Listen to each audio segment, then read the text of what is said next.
ಹೌದು ಸ್ವಾಮಿ. ಬೇಗ ಬಾ ಎನ್ನುವುದಾಗಿ ನಿನಗೆ ಆಜ್ಞೆಯನ್ನು ಇದ್ದವ ಕಳಿಸಿಕೊಟ್ಟವ ನಿನ್ನ ಗಂಡ ಜಮದಗ್ನಿ. ಬರುವುದು ತಡವಾಯಿತು, ಯಾಕೆ ಹೇಳು? ನಿನಗೆ ಕೋಪವೇಕೆ ಕ್ಷಮಿಸಬಾರದು ರಮಣ, ನಿನಗೆ ಕೋಪವೇಕೆ ಕ್ಷಮಿಸಬಾರದು ನವಿಲಿ ಬೇಳೆ ನಿಜವ ಕೇಳು ವಿಮಲ ಚರಿತನೆ ನವಿಲಿ ಬೇಳೆ ನಿಜವ ಕೇಳು ವಿಮಲ ಚರಿತನೆ ವಿಮಲ ಚರಿತನೆ. ಯಾಕೆ ತಡವಾಯಿತು ಹೇಳು? ನನಗೆ ಅರ್ಥಾಗದೆ ಹೋಯಿತು ಎಂದು ನಿಮ್ಮಲ್ಲಿ ಈ ಪರಿಯ ಕೋಪವನ್ನು ನಾನು ಕಂಡದಿಲ್ಲ. ಅರಮನೆಯ ವಾಸಿ ರಾಜಕುಮಾರಿ ನಾನು ಮುನಿ ಪತ್ನಿಯಾಗಿ ಆಶ್ರಮ ಜೀವನಕ್ಕೆ ಹೊಂದಿಕೊಳ್ಳುವಲ್ಲಿ ಬಹಳ ಸಾರಿ ತಪ್ಪಿದವಳಿದ್ದೇನೆ. ಆಕೆಲ್ಲ ಕ್ಷಮಿಸುತ್ತಾ ನನ್ನನ್ನು ತಿದ್ದುತ್ತಾ ನನ್ನ ತಪ್ಪನ್ನೆಲ್ಲ ಕ್ಷಮಿಸಿದವಳು ವಲ್ಲಭ. ಈಗ ಯಾಕೆ ಇಂತಹ ತಪ್ಪು? ನಾನು ತಪ್ಪು ಮಾಡಿದ್ದೇನೆ ಅಂತಾದ್ರೆ ಯಾಕೆ ಈ ಹೊತ್ತು ವಿಳಂಬವಾಯಿತು ಎನ್ನುವ ಕಾರಣ ನನ್ನ ನಾಲಿಗೆಯಲ್ಲಿ ಆಡಿ ನಾವು ತಿಳಿದುಕೊಳ್ಳಬೇಕಾದ ಅಗತ್ಯ ಇಲ್ಲ. ವಿಮಲ ಚೈತರು ನೀವು, ನಿಮಗೆಲ್ಲ ಅರ್ಥ ಆಗ್ತದೆ. ಯಾಕೆ ಈ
ಸರಿಯಾದಂತ ಉತ್ತರ ನಿನ್ನ ಬಾಯಿಂದ ಬರುವುದಿಲ್ಲ.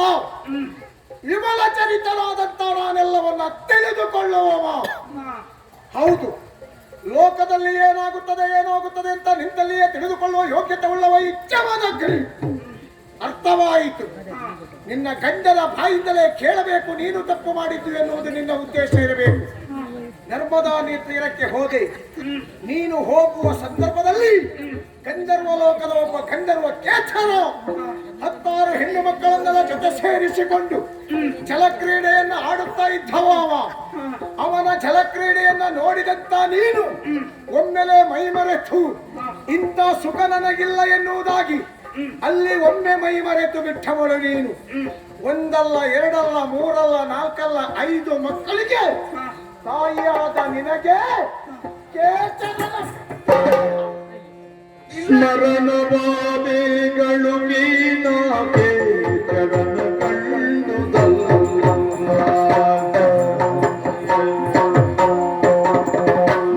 ಸ್ಮರಣವಾದಿಗಳು ಮೀನಾಗೆ ಚರಣ ಕಂಡುದಲ್ಲ ಚರಣ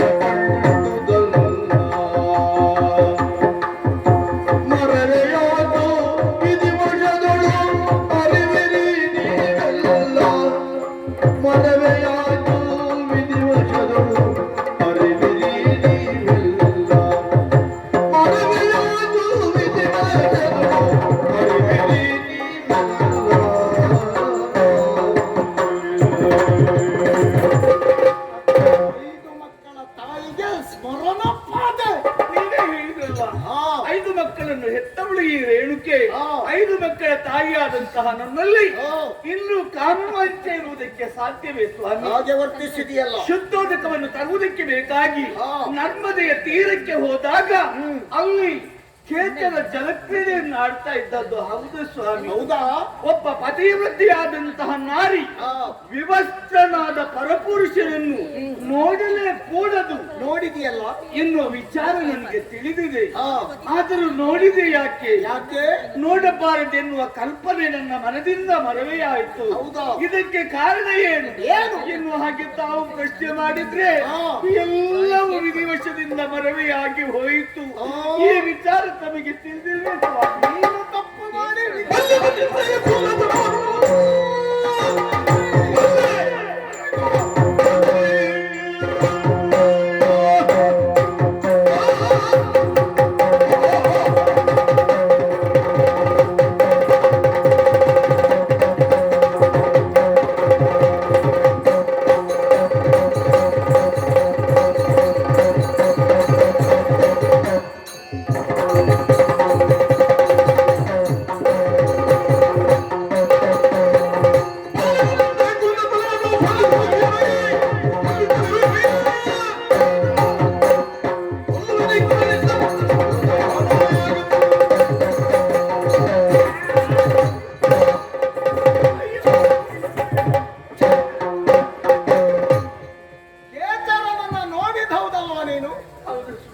ಒಮ್ಮೆಲೆ ಕಾಮನಾಟದಿ ಮೈ ಮರೆತದ್ದೌದಲ್ಲೋ ನೀನು?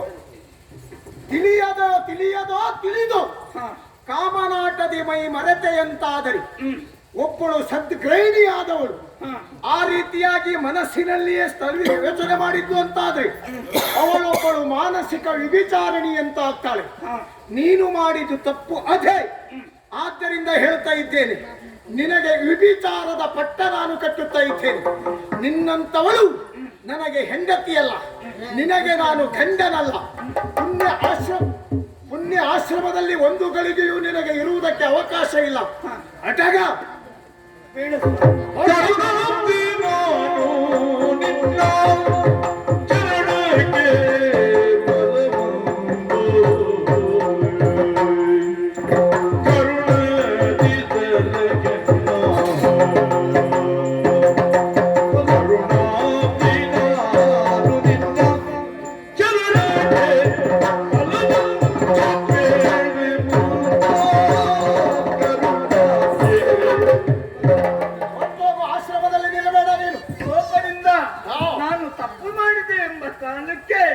ನನ್ನನ್ನು ಶಿಕ್ಷಿಸುವ ಮನಸ್ಸು ನೀವು ಮಾಡ್ತೀರಿ ಅಂತಾದ್ರೆ ಸತಿಯಾಗಿ ನನ್ನ ಆಕ್ಷೇಪ ಇಲ್ಲ.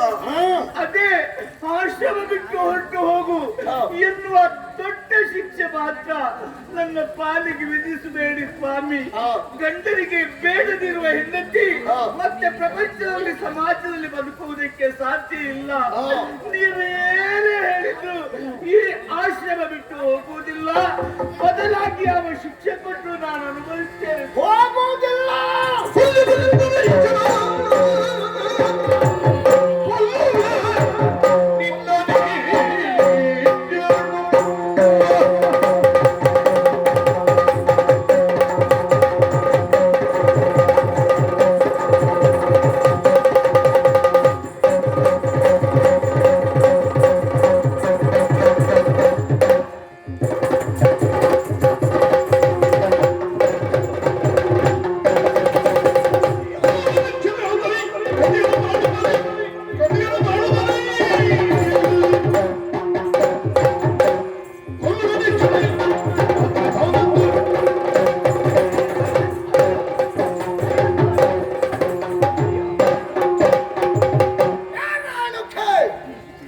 ಪುಣ್ಯಾಶ್ರಮವನ್ನ ಬಿಟ್ಟು ನೀನು ಹೋಗುವುದಿಲ್ಲ ಅಂತಾಯ್ತು.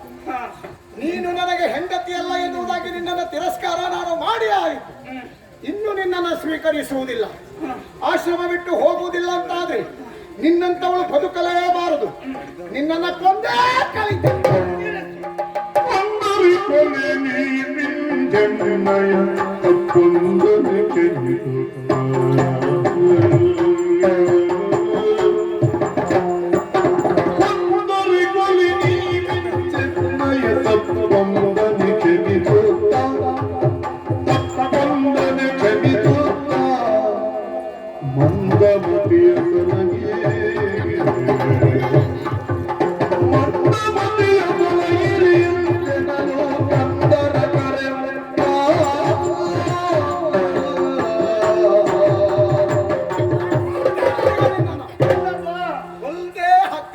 ಇದಕ್ಕಿಂತ ದೊಡ್ಡ ಭಾಗ್ಯ ಒಬ್ಬ ಸತಿಯಾದವಳಿಗೆ ಮತ್ತಿನ್ನೇನು ಬೇಕು? ಹಾ. ನಾನು ಮಾಡಿದಂತಹ ತಪ್ಪಿಗೆ ಕೊಲೆಯೇ ಪರ್ಯಾಯವಾದ ಶಿಕ್ಷೆ ಅಂತಾದ್ರೆ ಅದೇ ಸರಿಯಾದದ್ದು. ನಾನು ಸಂತೋಷದಿಂದ ಸ್ವೀಕರಿಸ್ತೇನೆ. ಹಾ. ಒಬ್ಬ ಪತಿವ್ರತೆಯಾದವಳಿಗೆ ಪತಿಯ ಕೈಯಿಂದಲೇ ಮೃತ್ಯು ಬರ್ತದೆ ಅಂತಿದ್ರೆ ಹಾ.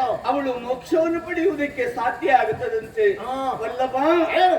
ಒಬ್ಬ ದೋಷಿಯಾದವನಿಗೆ ಯಾವತ್ತು ಭಗವಂತನ ಸಾಹಿತ್ಯವನ್ನು ಪಡೆಯುವುದಕ್ಕೆ ಸಾಧ್ಯವಿಲ್ಲ. ಹಾ. ನಾನು ಪತಿತೆ ಎನ್ನುವ ಹಾಗೆ ತಾವು ಆರೋಪಿಸಿದ್ದೀರಿ.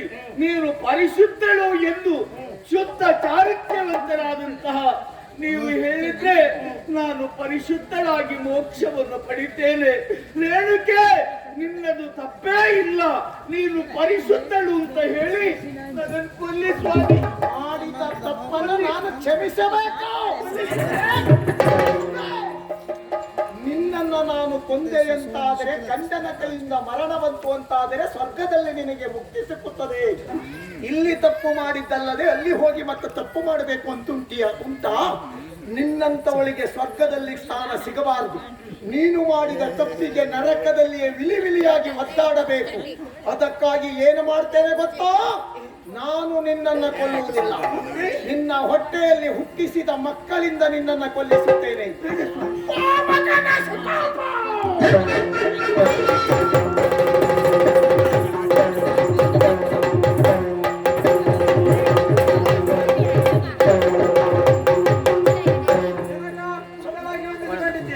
ಮಗನೇ ಸುತಾಪ, ಹೇಳು ಮಗನೇ.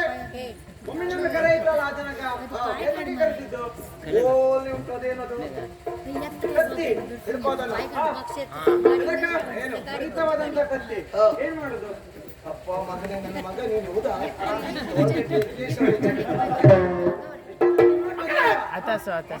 ಮಗ ನಿನ್ನ ಮಗ ಮುಸುಳಿ ಮೇಲೆ ಬಾರಿಸ್ತೇನೆ. ಕತ್ತಿ ಹಿಡಿದಿದ್ಯಲ್ಲ, ಕಡಿ ಅವಳ ಕುತ್ತಿಗೆಯನ್ನು. ಅಮ್ಮ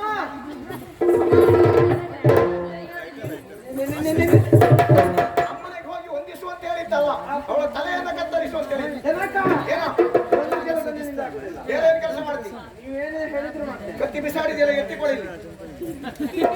ಆಗುದಿಲ್ವಾ? ಆಗುದಿಲ್ಲ.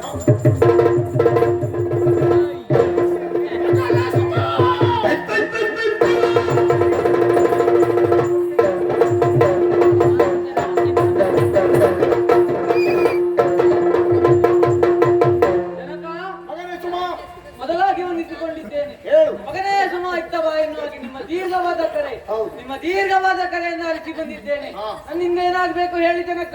ತಂದೆ ತಾಯಿಗಳು ಅಂತ ಹೇಳಿದ್ರೆ ದೇವರಿಗೆ ಸಮಾನ, ತಂದೆ ಹೇಳಿದಂತ ಕೆಲಸವನ್ನ ಜಾತ್ಯೂ ತಪ್ಪದೆ ಮಾಡುವವನು. ಮಾಡಿ ಮುಗಿಸ್ತೇ ಅಲ್ವಾ? ಹೌದಪ್ಪ, ಹಿಡಿ ಕತ್ತಿ, ಆಗಿದ್ದ ಕಡಿಯವಳ ಕುತ್ತಿಗೆ. ಅಪ್ಪ, ಇದೊಂದು ಕೆಲಸ ನನ್ನಿಂದ ಆಗುದಿಲ್ಲ ಅಪ್ಪ. ಮೊದಲೇನು ಹೇಳಿದೆ ನೀನು? ತಂದೆ ತಾಯಿ ದೇವರಿಂದ ತಂದೆ ಅಂತ ಹೇಳಿದ್ರೆ ದೇವರು. ಹಾ. ಆ ಕೆಲಸವನ್ನು ನಾನು ಮಾಡ್ತೇನೆ. ಕಡಿಯ. ಆಗುದಿಲ್ಲ ಅಪ್ಪ. ಅವರೇನು ಹೇಳಿದ್ರು? ನನಗೆ ಅಮ್ಮ. ಹೌದಾ? ಹೌದು. ಆದ್ದರಿಂದ ಕಡಿಯುವುದಿಲ್ಲ. ಆಗುದಿಲ್ಲ ಅಪ್ಪ.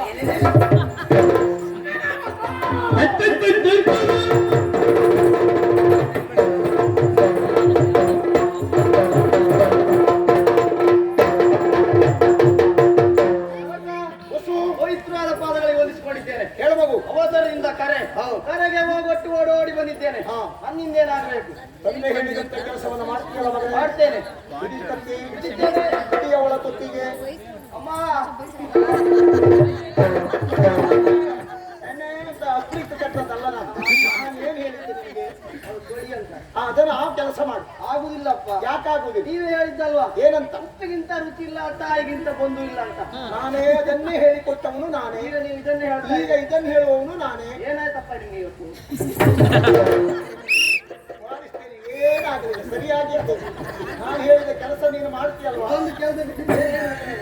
ಆಗುದಿಲ್ವಾ? ಮತ್ತೆ ಕೊಡಿ. ಆಗದೆ ಇದ್ರೆ ನೀನು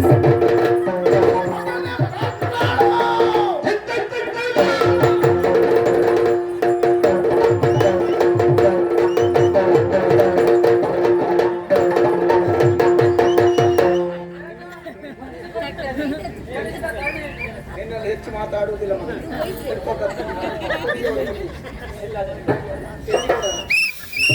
ಆಗುದಿಲ್ಲಲ್ಲ?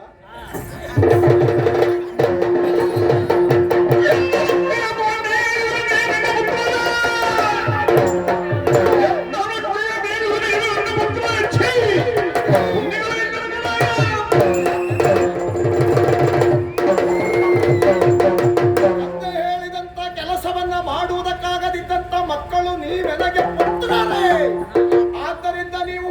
ಸಂಸಾರದ ಪ್ರಮುಖರಾಗಿ.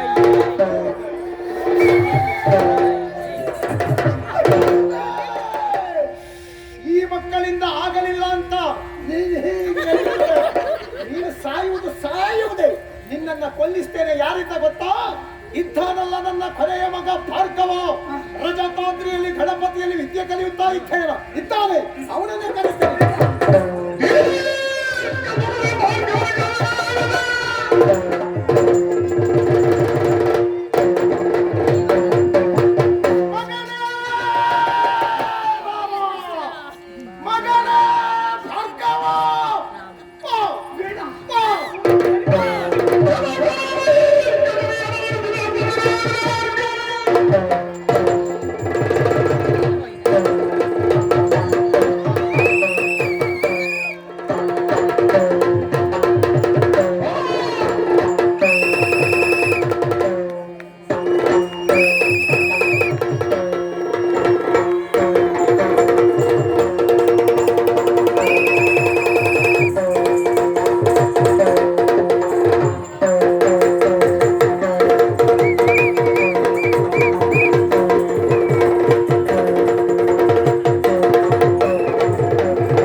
ಆಶ್ರಮದತ್ತ ಧಾವಿಸಿ ಬಂದು ನೋಡ್ತಾ ಇದ್ದೇನೆ.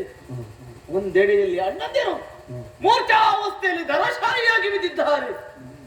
ಮತ್ತೊಂದೆಡೆಯಲ್ಲಿ ನೋಡ್ತಾ ಇದ್ದೇನೆ ನಮ್ಮಮ್ಮ ಭೂಮಿಯನ್ನು ಆಶ್ರಯಿಸಿ ಕಣ್ಣೀರ ಕೋಡಿಯನ್ನೇ ಹರಿಸ್ತಾ ಇದ್ದಾರೆ.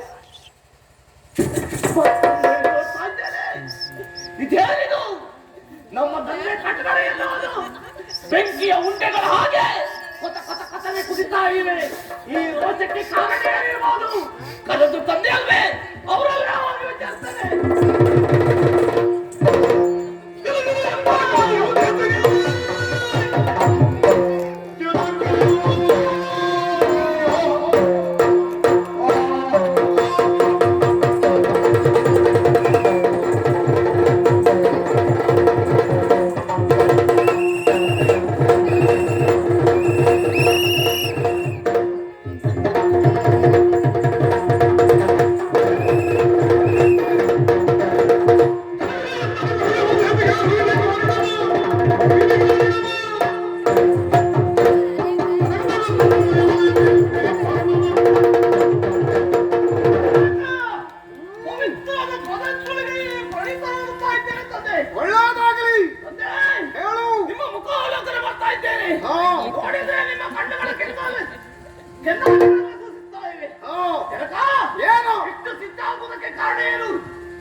ನಾನು ಹೇಳಿದಂತ ಕೆಲಸ ಮಾಡ್ತೀಯ? ಖಂಡಿತವಾಗಿ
ಕೆಲಸವನ್ನ ಚಾಚು ತಪ್ಪದೆ ಮಾಡುತ್ತಿ. ಖಂಡಿತವಾಗಿ ನುಡಿಗೆಗಳ ನಾಡ ಕೂಡದು ಹ, ನನಗೆ ಭರವಸೆ ಆಗುವುದಕ್ಕೆ ಕೊಡು ನನಗೆ ಭಾಷೆ. ಮಾಡಿದ ಮಾತಿನಂತೆ ನಡ್ಕೊಳ್ತಿದ್ದಾನೆ. ಖಂಡಿತವಾಗಿ ಜನಕ. ಓ ಆ ಕಡೆಯಲ್ಲಿದ್ದಾರಲ್ಲ ನಿನ್ನ ಅಣ್ಣಂದಿರು, ಅವರು ಬದುಕುವುದಕ್ಕೆ ಅನರ್ಹರು. ಆದ್ದರಿಂದ ಅವರ ಕತ್ತನ